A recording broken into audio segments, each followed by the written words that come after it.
Recently, Japanese senior officials have openly emphasized the importance of Taiwan's security.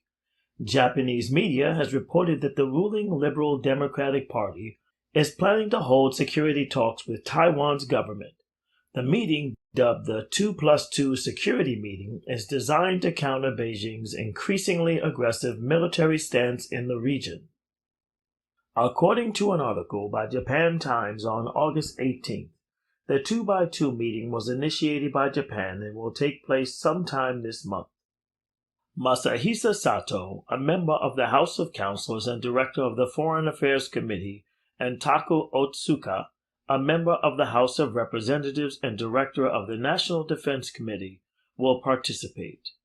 Taiwan's representatives would be legislators from the Democratic Progressive Party.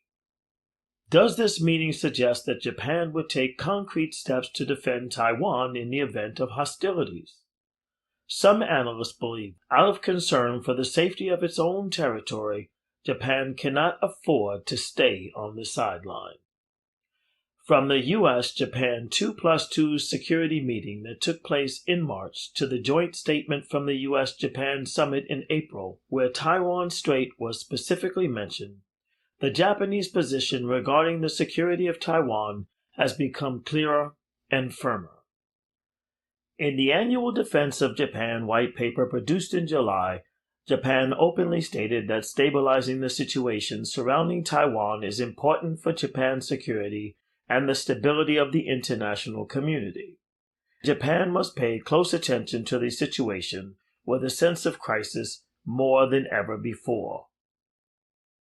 In an interview with the Sydney Morning Herald on August 11th, Defense Minister Nobuo Kishi noted that China is trying to change the status quo unilaterally backed by force and coercion, and said Japan must build a structure where we can protect ourselves.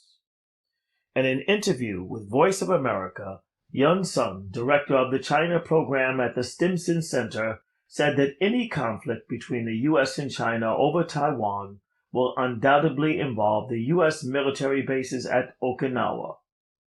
Whether Japan itself would participate in the conflict is another story. However, in the course of its strategic planning, Japan must realize that once Okinawa becomes embroiled in the conflict, there's a high probability that Japan would also become involved.